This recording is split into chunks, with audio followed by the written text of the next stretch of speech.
for you, Batman. Drive this car around a circle. You Batman. Drive this car around a circle. Team Joystick Heroes Podcast. This is the Team Joystick Heroes Podcast, working title, and my name is Christopher Shin. I'm Rebecca Mekas. And I'm Logan. Whoa, new guy on the set. Who let him in here? Yeah, I don't know. I was just kind of here. This is Logan. He Everyone? is the project lead for Team Joystick Heroes. Logan, tell us a little bit about yourself. Well, I'm basically just like everyone else. I just play video games, and I figure I just go for team lead. Do you like long walks on the beach? No. Do you like pina coladas? No. And getting caught in the rain? No, I stay inside all day. Okay. Okay. That's basically it.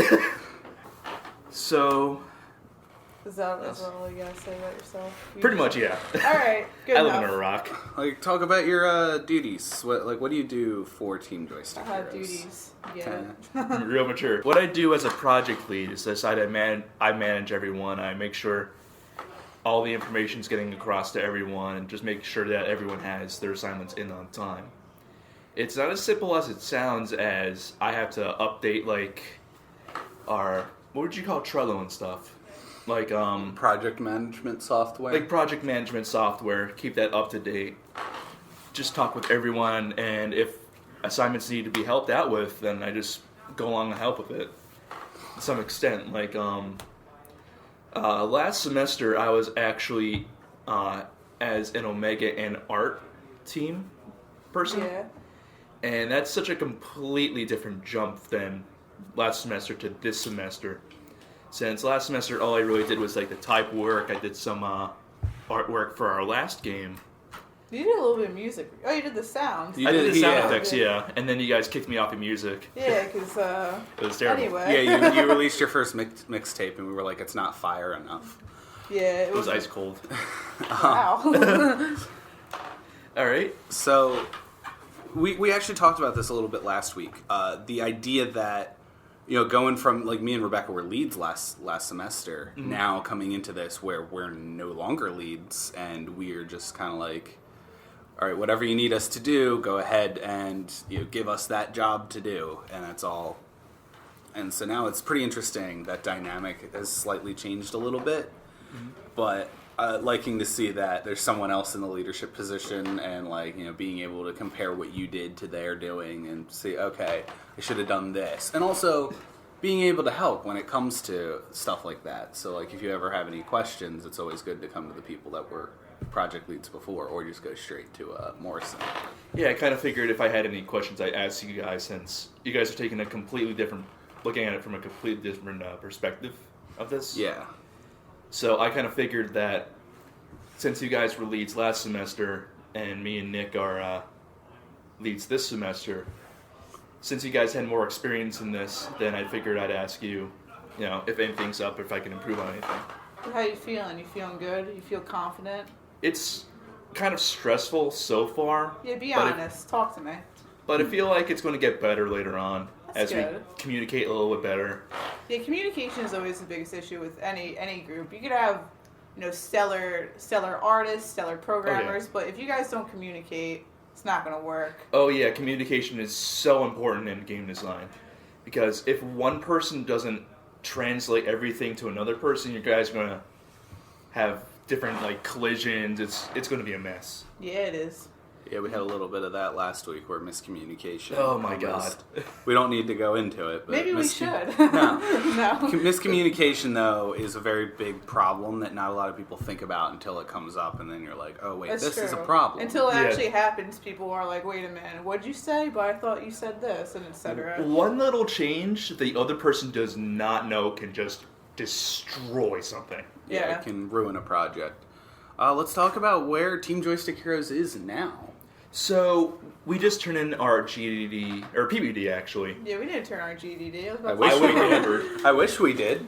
But we also turned in our proof of knowledge. The programmers did that. Hey. And we are going to turn in our analog game, our board game prototype, in today. Yeah, and me and Nick worked really hard on it. And we did a pretty good amount of playtesting this week. We we tested on the meeting on Saturday. I pretty much lost all 4 games.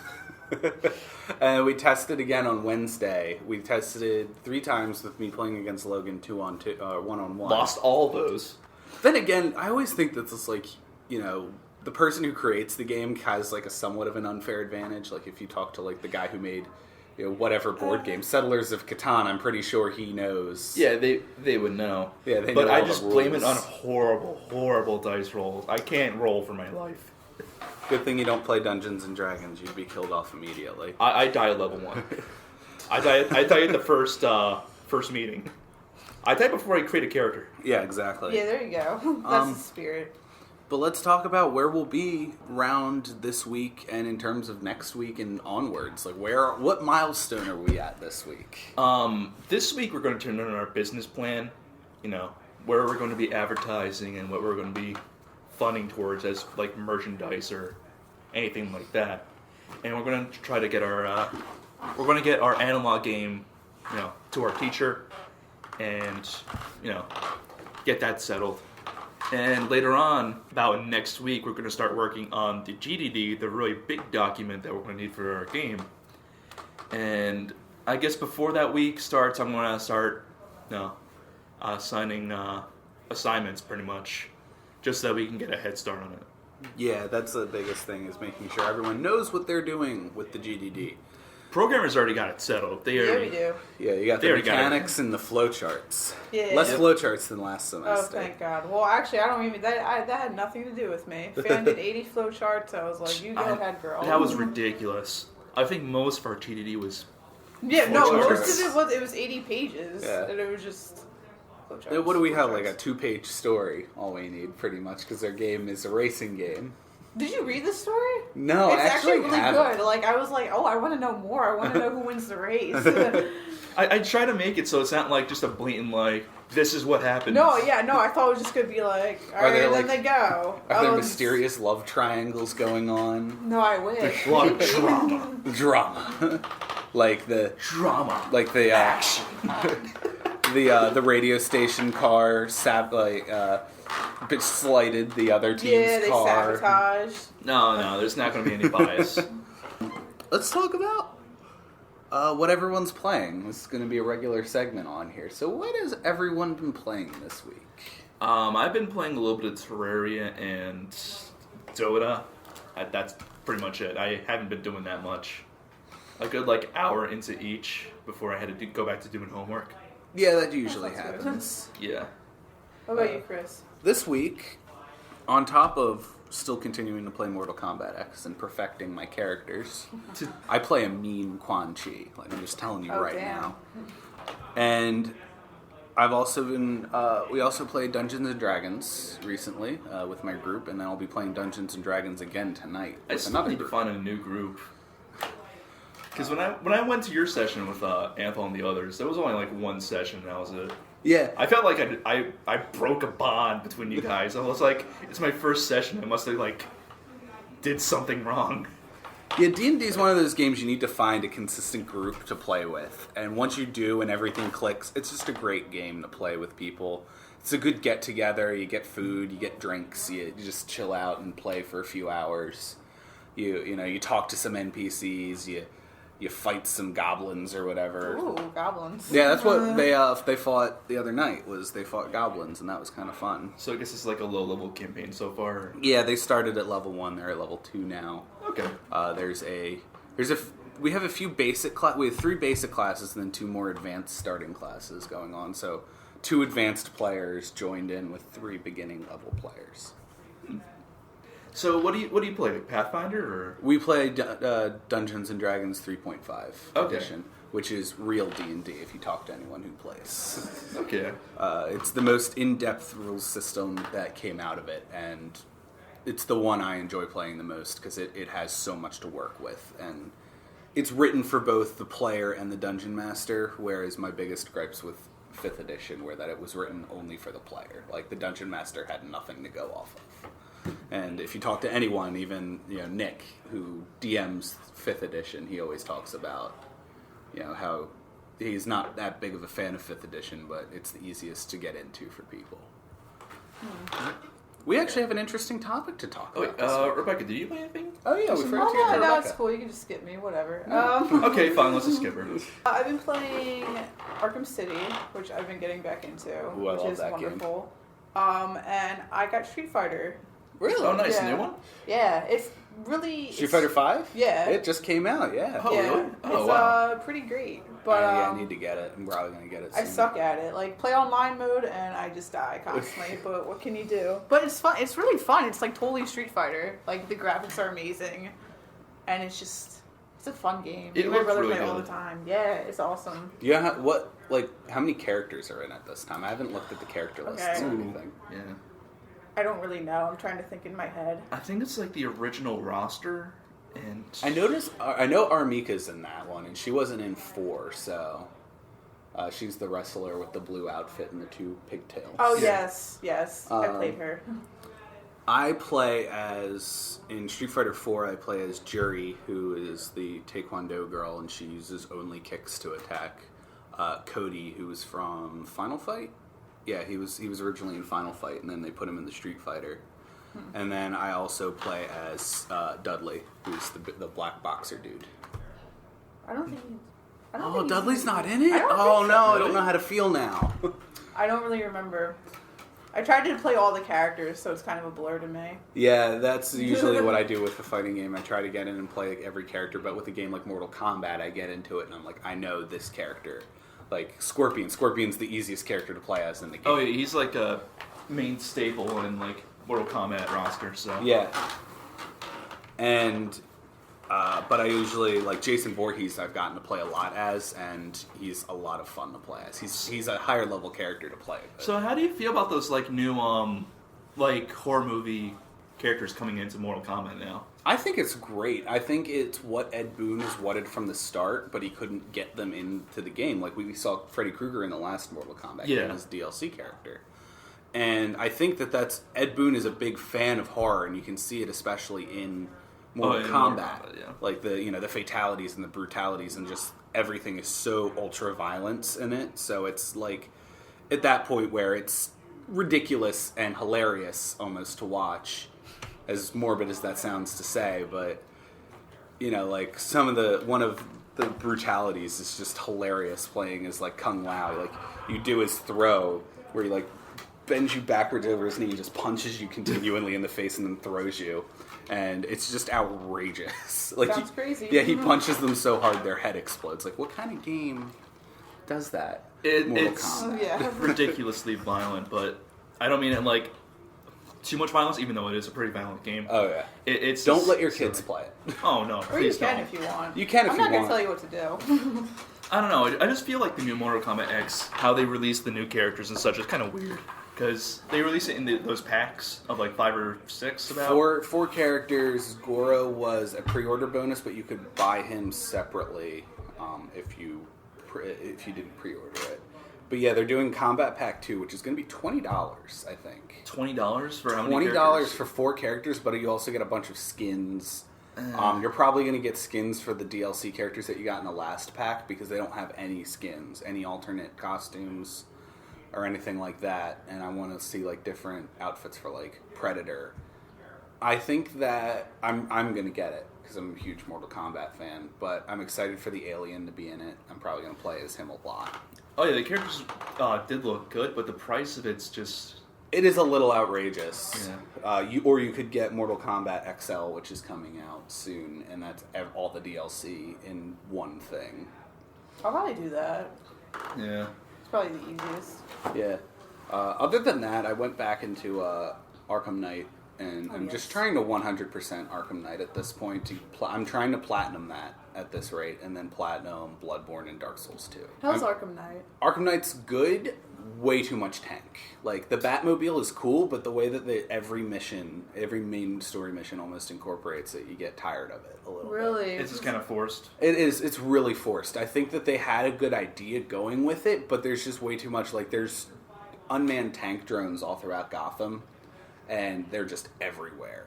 And you drive and you're required to clear them out for missions, and it gets really tedious. And you don't want to feel tedious playing as Batman. No, yeah. But the story is really good. I think it's not as good as Arkham City was. I think Arkham City still is like the greatest Batman game we've ever seen. But Arkham Knight's a pretty close second. It rounds out Batman's story, especially in this universe. And if you're a big Batman fan, you're gonna pick it up and play it. Like if you love comics and you love Batman, you're gonna play it. Right. Like I've played all the Arkham games, even Arkham Origins. I like. Oh, really? I actually haven't played any of them yet.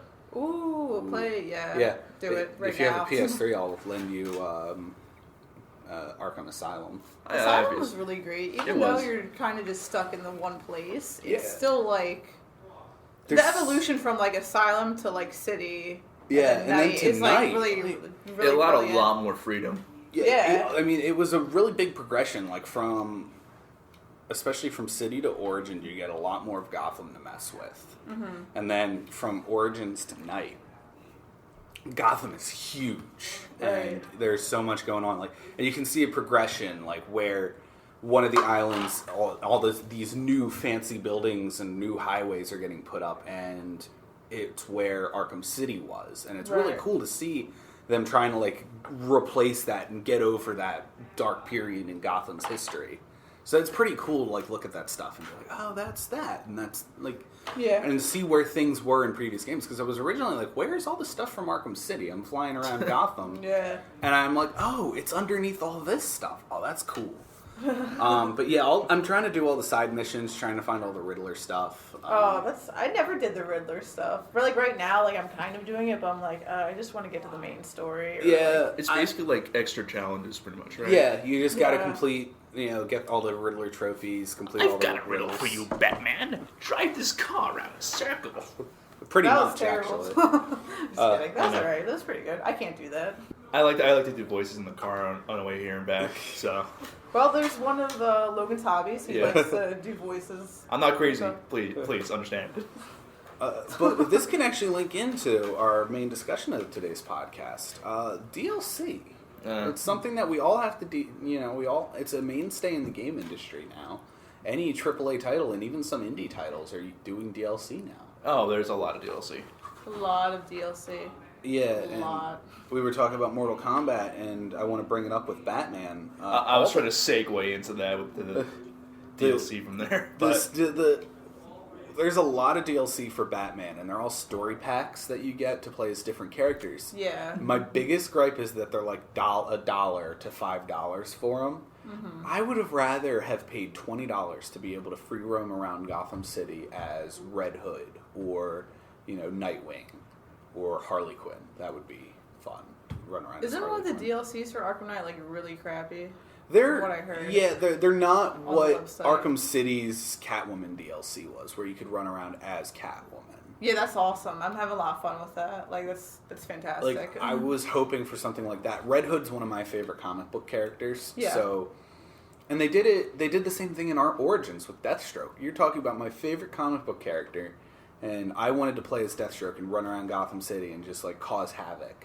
But you can't really. You get story missions to do, and you're limited to just those story missions. So, yeah, you feel like there's not as much there. And talking about just the nature of DLC, that's what companies do now with DLC is it's changed originally from what DLC was supposed to be. Like you go back 5 years, DLC was nothing but additional content. All of Fallout 3's DLC was more story to play.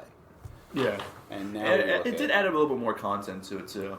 Yeah, and now you're looking at some companies and games do it to where you're losing out on content unless you buy a DLC.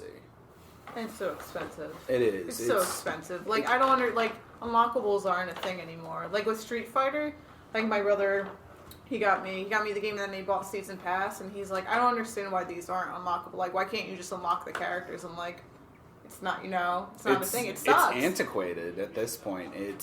I remember the good old days of playing like Super Smash Brothers Yes, and unlocking Yeah. the and character. Melee. Like to get Mewtwo, you either had to leave your game on overnight for like hours, or you had to play through all of those missions. Yeah. And yeah. like the 200 missions that you had to play through to unlock. Yeah, it felt like you earned it. Yeah, you earned your characters.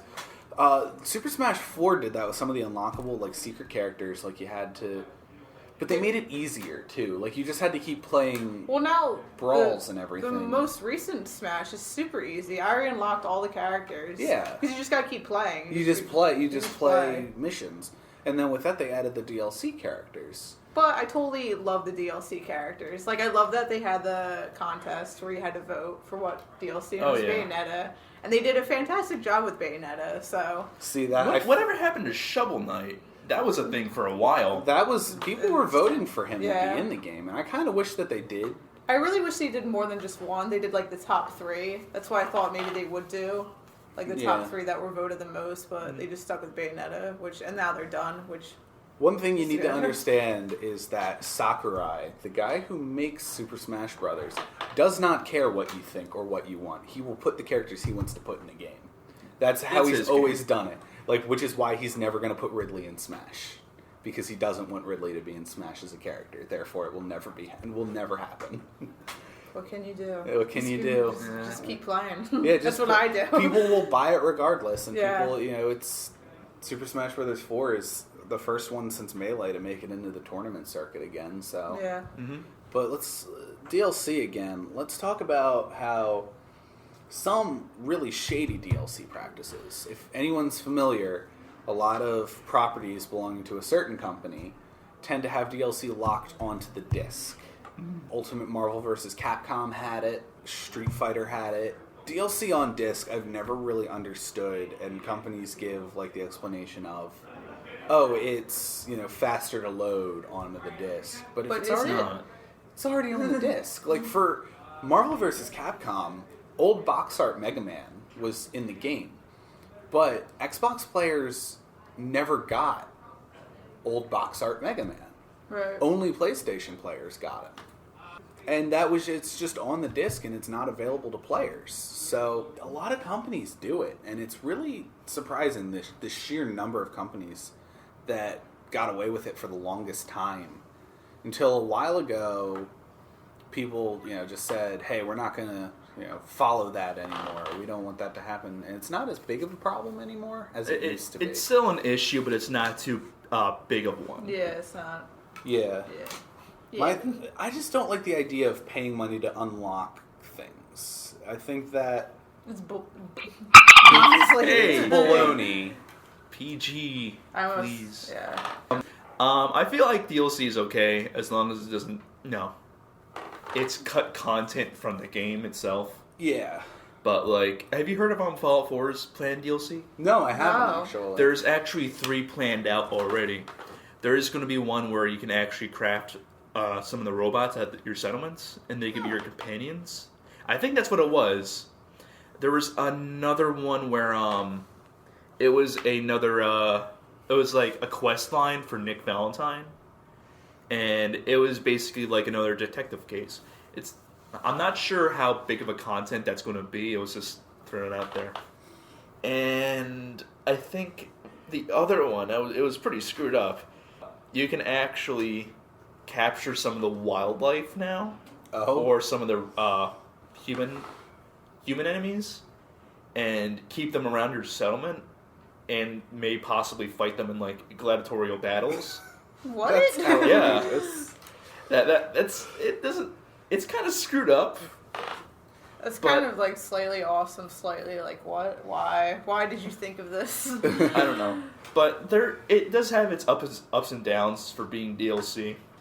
2 of them being mostly for, as far as I know, just for settlements, like another thing just tacked on there, and one of them being like a major storyline kind of thing. Now I don't know the contents of the DLC itself, but like from its description, from what I've read, the 2 seem kind of just on there.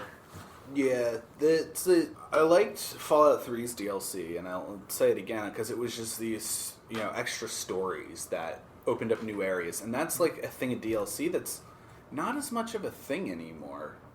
Like, it's at this point, it's just like things you can kind of want to do, I guess. But I like the ideas of like downloading. Fable 2 was one of my favorite games ever. I loved that game, and once I found out there were DLCs and you could go to new places and everything, that was like, oh, There was I love DLC for Fable 2? I didn't even know that. Yeah, I didn't you know got that Not either. Whole Island and Look Through Time, and you basically went to an island where a whole quest line was there, and if you had chosen to sacrifice like your dog for any reason throughout the game, you could bring your dog back to life on Which- the island. That's pretty cool. Kind of made the end of Fable 2 kind of redundant. Yeah, it makes the like, why don't you just choose the really good ending or the really bad ending? And you can just bring your dog back. Like, DLC. DLC, it's such a thing now. And looking back, 20 years in gaming we've had. More than that. More. More than that. But Like, we'll say 20. we'll say 20 Yeah. to be safe because I'm 21 now, so. But, going back to, like, I remember the days sitting at my cousin's house playing on his SNES and playing Street Fighter and Double Dragon and Mortal Kombat on those, and you unlocked the characters. Yeah. Like, you had to, You earned it. Yeah, As you had Logan to, said earlier, you earned it, and now you take that away You earned from it with gaming. money. The great thing is why I love video games is that I feel accomplished, I feel like I earned achievements, I feel like I earned something, and now they're taking that away. I feel like it Yeah. really takes away from one of the core aspects of just playing video games. The old system, it was basically rewarding the player with gameplay. And now it's... I guess it's because, like, games are becoming more and more expensive to make, that they're making those choices in a matter. Yeah, it's these studios that do a lot of the DLC you're looking at are trying to pay all the people that work for it, and because a lot of these people are not salaried, so they're trying to make as much money as possible to pay, but not just for that, but to pay for future projects. So I can understand why it happens, but How it happens. don't make DLC into microtransactions. Don't make it pay to win or pay to unlock stuff. Give some form of reward to a player. If it, like, gives an unfair advantage to the player or unlocks stuff that should have been in the game in the first place, I would feel kind of cheated out of that experience. But if it's like something like in the old system where it's like unlockable, but like the stuff you purchase as like cosmetic, it's not really too much of an issue. There's some other games out there like Team Fortress 2. That's a really classic game that does have microtransactions, but most of the stuff, like 99% of it, is mostly cosmetic. It doesn't make too much of a difference. You're talking about Hat Simulator? Hat Simulator too. Pet Simulator? Yeah. Yeah. Oh yeah, you've never played Team Oh yeah, Fortress you 2. haven't. Nope. I don't. Hat Simulator. It's hats. People like to have hats. It has its own based economy based on cosmetics. So, like, say, like, you have a hat, but somebody else has a fancier hat with, like, a little special effect going around it. Yeah. It has its own economy based on, like, keys and stuff? Keys and like how desired an item is. Like I know that one of the top hats gives a special effect when you kill an enemy. I'm pretty sure, and then that's like a really loved hat, and people go after that one. Yeah. That's crazy. And that's like microtransactions, but it's also based on the user community Right. as well. But like microtransactions based on like, oh hey, this one weapon's better than the other weapon, then that's kind of iffy, to say the least. I don't know, man. Do we want to talk about the biggest offender DLC in last year? Are we Yeah, saying tell names me. or Battlefront. I was gonna say Battlefront, but I didn't know whether to say it. But yeah, $50 for I a thought it was season 60. pass. No, it's 50. You $50? paid But- 60. You made the game essentially $110 Jesus. for DLC. That is beyond outrageous. it's outrageous because it's like you're paying another game. You're paying for a whole Yeah. other game. But are you? No, you're not. You're just paying for the extra Yeah. BS that comes with it. But I mean, they released the free Battle of Jakku DLC, Jakku. which Jakku. sorry, I love saying that. That's a lot of dinero. They released that one for free, And it's kind of cool. I played on the map a few weeks ago. Yeah, I played. It's pretty fun. I like it. You're like seeing all like the crashed Star Destroyers and everything. Yeah, Like, that's it's kind of cute. fun. Yeah. But at the same time, that's going to be the only free DLC we're going to get. They're probably going to have more heroes for unlock. And a lot of the DLC they've already talked about is purely cosmetic. They have they have the new. I think Luke is getting like a new outfit. I think Han Solo might be. There's just like more outfits. More I think. outfits. Yeah, for which is characters. like I don't care. Like I don't care. Like give me some good stuff that I could actually use in the game, not how I look. Yeah, they still haven't released all of everything that they're gonna have in the DLC, but it needs to be worth the $50 for the people who paid for the season pass because they're not refundable. Mm-hmm. And that's like if you paid $50, there if some guy at GameStop was like, hey, buy this for $50 and you get all this extra content, and then they don't get all this extra content and it's all just cosmetics and different outfits for characters, then it's not what they paid for and they're going to feel cheated out of their money. So I already feel cheated and I didn't even pay for it. I just look at it every time I open Battlefront. I look at Season Pass and Darth Vader's looking at me. I'm just like, I can't. I love like, you, why? Vader. I love you, Darth. Yeah, I love you. I love too. you. I love you, man. But like, I don't think it's worth it. We're gonna have to move on. And then It's too expensive. No. Yeah, My no, wallet. it's so expensive. It's ridiculous. There. Yeah, what DLC is there? Well, actually, I want to take a little bit of time to talk about Undertale. Toby Fox has been talking about God. content Oh that god, he didn't folks, get to if put you don't in the know, game. once Chris goes on about Undertale and never ends. Hush.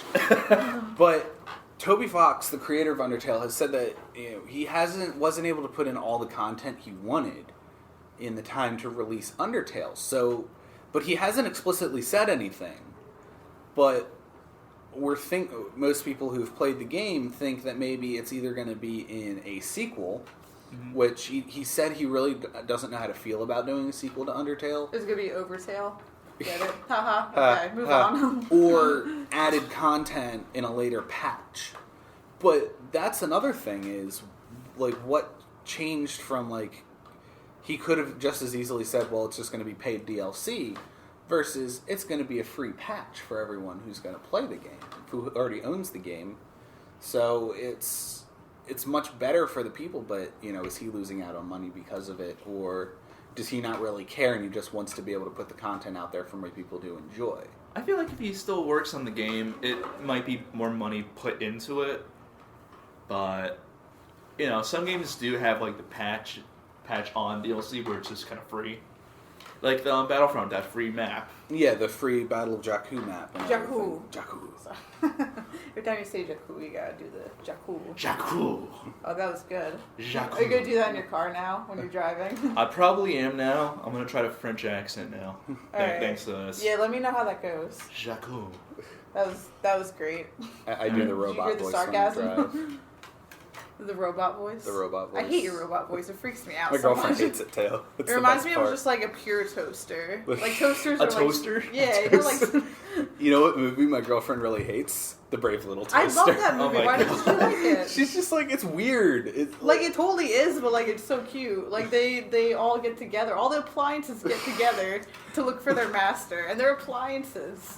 Like what kind of who would think of that movie? But it was great. I cried. I remember when I was a kid and watching that movie. This is a little off topic, but that's fine. When I was a kid watching that movie, and then the part where they go to the apartment with all the new appliances, and they're like really surreal, and this really surreal song comes on, and they start singing. No, it was intense. And it's like an LCD trip, like LSD trip. Not DLC. DLC. DLC trip. But it's like this weird surrealist thing going on. Yeah, no, it's crazy. All right, so what else do we want to talk about today? We still have a little bit We of have to time edit left. that out. Yeah. What were we just talking about? Besides Brave Little Toaster? Well, we were patch on continuing- DLC. Patch on DLC. free patches and everything, and free character patches and stuff like that. So Patch on DLC, I feel like it is more money invested into, the actual game itself. But it's not too bad of a thing since it's, just patched on and it's free. yeah, It's a good thing for the community, but it doesn't do too much in regards to, the company itself that invests time in that. Well, then, how do you feel about games like Street Fighter 4, which have had several different versions of the game put out, and it has the new characters added, but it's not technically DLC. What is this? What are we talking Street about? Fighter Street 4. Fighter. So there was Street Fighter 4, then Street Fighter 4 Arcade Edition, then Super Street Fighter 4, Super Street Fighter 4 Arcade Edition, Super Street Fighter 4 Arcade Edition 2012. Jeez. And they kept updating it and making tweaks to characters until Ultra Street Fighter 4 came out, the one that I have. Right. And that has all of the that has like all the DLC, but it also has every version of characters that were introduced. So Ryu has been in the game since Street Fighter 4. They've made changes to how his attacks interact, like frame data. Really, like you wouldn't notice it if you weren't like a pro player. If you weren't on the pro level of like understanding every little detail about fighting games, like some of the people I hang around with who know way more about fighting games than I do. I just know punch, kick, Yeah. and grab. And Spinning buttons. these little I'm a button masher. some versions of characters were better than the others, and companies do that purely for the pros. The pros are the only people who are going to be really buying these different versions of the It's game. very definitely. true. Because they're going to be like want to stay up to date on the most recent character. So Yeah. how do you feel about how companies how like Capcom specifically approaches that aspect of DLC? I think it's pretty beautiful that they that they care so much about like their players. You know what I mean? That people that are they're like the true fans, I guess you would say, that are really into the game, and they're like, we're just going to keep improving it. So Yeah, because they're fans of the games. They like what the company does. yeah. I kind of feel like, how do you feel about like MOBAs where you have to unlock characters? Oh, don't get me started on MOBAs. Well, I can't really talk anymore because I tried Heroes of the Storm for like, and I kind of like it because it's not as much. It's not League clone. It's its own kind of game. So, but I feel like that's different because you can unlock them with in-game play. So you play the game and you earn points and you can unlock the characters in League. So, when you look at that, you play enough games, you get enough points, you can buy the character that you really like, that was in the free rotation that you really liked. And you perfect yourself as that character. I don't see that as a problem. I see it when they start making the conversion rate from real money to in-game currency to way too high. You know what I mean? so you have to find like a balance. Yeah, you have to find like, this amount of play is equal to $1. Like Warframe. Warframe's the best example of this. You can get every single frame in the game by playing the game. Mm-hmm. It just takes you longer, which I'm completely fine with that model because that makes you feel like you earned it. Yeah, like the old system. Yeah, But the option to buy it is still there. the option to buy it is still there, and that's for the people who really don't feel like playing the game too much, and they're just like, okay, I want to test out this new Warframe. And if you're really good at like trading things, and if you find parts and trade them, you don't have to spend a single dollar on this game. If you work the market and everything, it's what I like about Warframe's business model is it's its own economy inside the game that doesn't require any money for you to put in. And, there will be other players who are always willing to put money into the game. So you as a regular player could run the missions to get the parts and then be able to pay for whatever you want. And get whatever you want just by trading it to people who want the parts that you have. And again, it goes to like Team Fortress 2's user economy. It works out really well because, you're getting the content you can get the content for free if you play the game long enough. And it's kind of like that for some MMOs out there as well. Because there's some stuff that you can, if you work the market well enough, then you can get everything you want. That's Most MMOs are free to play anyway, so. most of them are, yeah, but there's some subscription-based ones. Yeah. Like, do we have time for another? Yeah, we still have a little bit of time. Okay, I remember playing a game called APB. Remember that one? Heard of it? It was such a good game. It was basically like cops and robbers, and I chose robbers because that was awesome. That was the cool thing. Yeah, That was it the cool thing. Yeah, you were a cool kid. But the subscription was really pricey per month, and I think it died out after a while. I never really got my gameplay in, Yeah. but they came out with they made a free-to-play, and it was pretty good. There was no DLC, but there was like a lot of user market stuff, and they also had in-game functions where you can like make your own graphic designs or songs which you could play on the radio and sell that for in-game money. That's interesting. That's really interesting. Yeah. I would have had to look into that. What's See- it called? APB. APB. Alright. Yeah, I Nah, remember guys. that. I used to have a Final Fantasy XIV subscription, but I couldn't justify the amount of time it would take me to actually play the game versus how much I was paying for the subscription. So I just made the call, and I was like, I'll cancel my subscription till I have really the desire and the time to play it again. So that was how that worked out for me. So I had I paid for the game for about 4 months, and I played it for about a total of 2 months until I was just like, I don't have the time and everything. So Right. yeah, like paying once for a game is just so much way more justifiable than paying over a period of time for a game. Yeah. But I think we're going to wrap it up soon. All right. Yeah, we are. This has been the Team Joystick Heroes podcast with Chris. Rebecca. And Logan. All right. We'll see you guys next week. Bye-bye. Bye.